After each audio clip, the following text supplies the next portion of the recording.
Méditons avec le pasteur Ertis. Shalom bien-aimés, nous allons d'abord prier. Père, nous bénissons ton nom parce que tu es bon envers nous. Tu nous enseignes comme un bon Père que tu es. Les choses que nous ne connaissons pas encore,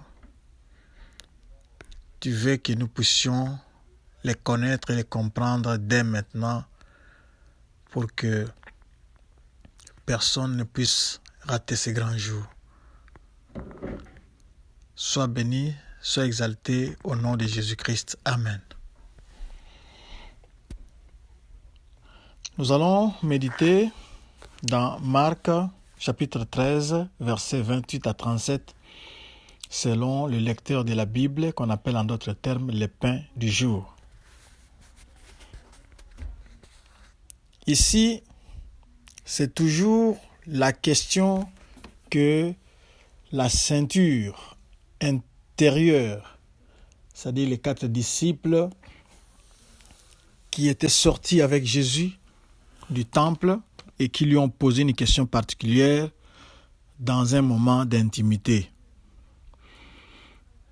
Donc tout ce que nous avons commencé à développer ici, c'est la réponse de Jésus-Christ. Et en tant qu'un bon enseignant qu'il est, il use ou il utilise la comparaison. Il utilise des images pour que ce qu'il est en train d'enseigner, les notions difficiles qu'il est en train d'enseigner, ne soient pas trop abstraites.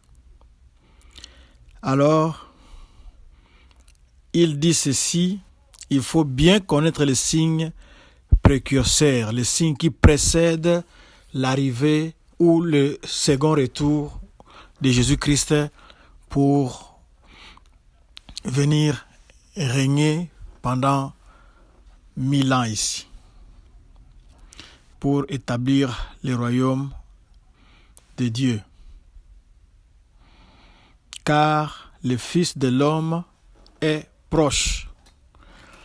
Alors, pour bien saisir les signes, il prend le cas ou l'exemple des milieux dans lesquels nous vivons. Quand vous voyez, par exemple, les arbres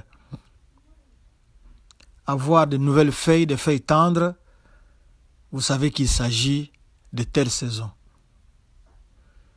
L'autre jour, ma femme, mon épouse, maman pasteur me disait qu'elle connaissait les saisons quand elles étaient encore gosses, jeunes,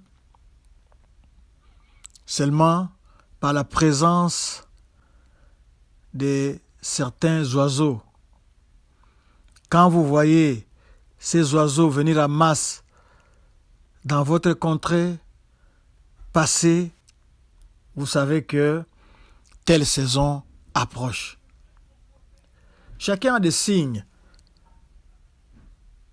dans les milieux dans lesquels il vit pour connaître les climats, pour connaître les temps qu'il va faire. Cela n'a pas besoin d'études spéciales, mais il suffit d'être observateur. Et même si on n'est pas observateur, mais quand vous écoutez les autres dire cela, vous allez retenir et vous commencerez à observer et vous verrez que, effectivement, quand on voit tel signe, c'est qu'il y aura tel événement, c'est qu'il y aura ceci, il y aura cela. La même chose avec la venue de Christ.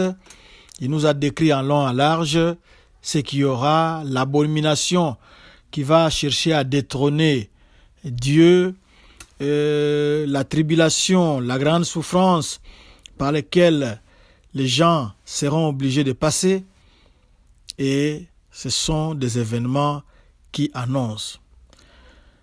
Mais en ce qui concerne le jour et l'heure, Jésus-Christ qui nous parle précise très bien au verset 32 que personne ne connaît ni le jour ni l'heure, mais Il n'y a que Dieu le Père qui connaît ces jours-là, ces temps-là. Pas même Jésus-Christ. Mais puisque nous tous, nous ne connaissons ni l'heure, ni les jours, le bon conseil qu'il convient de suivre et d'appliquer, c'est de prendre garde, comme il a dit. Jésus-Christ qui nous donne ces conseils-là, il dit, prenez garde, veillez et priez, car vous ne savez pas quand ce temps viendra. Veiller, c'est quoi? Veiller, ce n'est pas dormir. Être comme une sentinelle. Une sentinelle qui dort, c'est une mauvaise sentinelle. Une sentinelle qui vient raconter à son patron le matin que j'ai fait tel rêve, ça signifie que c'était une sentinelle qui a dormi, qui avait failli à ses obligations.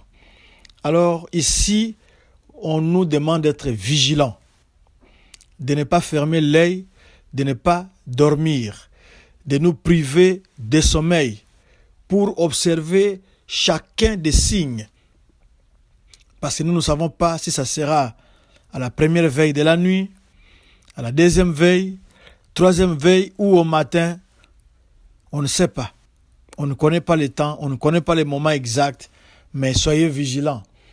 Et pour insister sur cette idée de vigilance, Jésus-Christ donne l'exemple d'un patron, de quelqu'un qui sort et il confie sa maison à des serviteurs. Il aimerait que quand il revient, qu'il ne trouve pas les gens endormis. Alors, les serviteurs qui ne savent pas que le patron reviendra à telle heure, à telle heure, à telle heure, il doit être vigilant. Parce que dès qu'il y aura les premiers signes de retour, que la grille d'entrée soit ouverte, que les portes soient ouvertes, que les plats soient chauffés, que l'eau de bain soit là. Bon, toutes les conditions pour mettre à l'aise le patron qui vient de revenir. Ça signifie que nous ne devons pas dormir, nous ne devons pas être distraits, mais nous devons surveiller de près les différents signes qu'il nous a donnés pour savoir quand est-ce que lui, il va revenir. 1 Thessaloniciens 5, 6 nous dit « Ne dormons pas, mais veillons ». Ça, c'est le conseil que Paul nous donne dans le livre des Thessaloniciens. Donc ici, il s'agit d'être vigilant, de ne pas s'endormir dans le bonheur, de ne pas s'endormir dans les distractions, dans les loisirs, mais nous devons veiller. Et pour insister très bien sur cette idée-là de veiller, nous allons terminer avec Luc 21, verset 36. Il nous dit ceci, « Veillez donc et priez en tout temps. » Donc, un des signes pour être éveillé, c'est de prier. Veillez pas pour veiller, mais veillez et priez en tout temps. Pourquoi en tout temps? Afin que vous ayez la force. Donc la prière sera comme le moteur qui va recharger vos batteries. Afin que vous ayez la force d'échapper à toutes ces choses qui arriveront. Les choses de la tribulation dont nous avons parlé ici. Et de paraître debout devant le Fils de l'homme. La question, c'était 4 disciples qui l'avaient posée. Mais la réponse, Jésus-Christ même il termine, il dit que je le dis à tous. Donc ce n'est plus les 4 disciples là, mais il le dit à tous les disciples, de tous les temps, jusqu'à ce que lui revienne. Tous les disciples ont le devoir de veiller. Et Luc ajoute, veiller et prier. Que Dieu nous bénisse. Seigneur, sans toi, nous saurons être vigilants. Rends-nous alertes, ouvre-nous les yeux pour observer chaque signe que tu viens de nous décrire dans ces moments d'intimité. bénissons ton nom parce que tu as voulu que nous le sachions pour que nous ne puissions pas être distraits. Merci, au nom de Jésus-Christ. Amen. Vous pouvez retrouver cet audio dans notre site web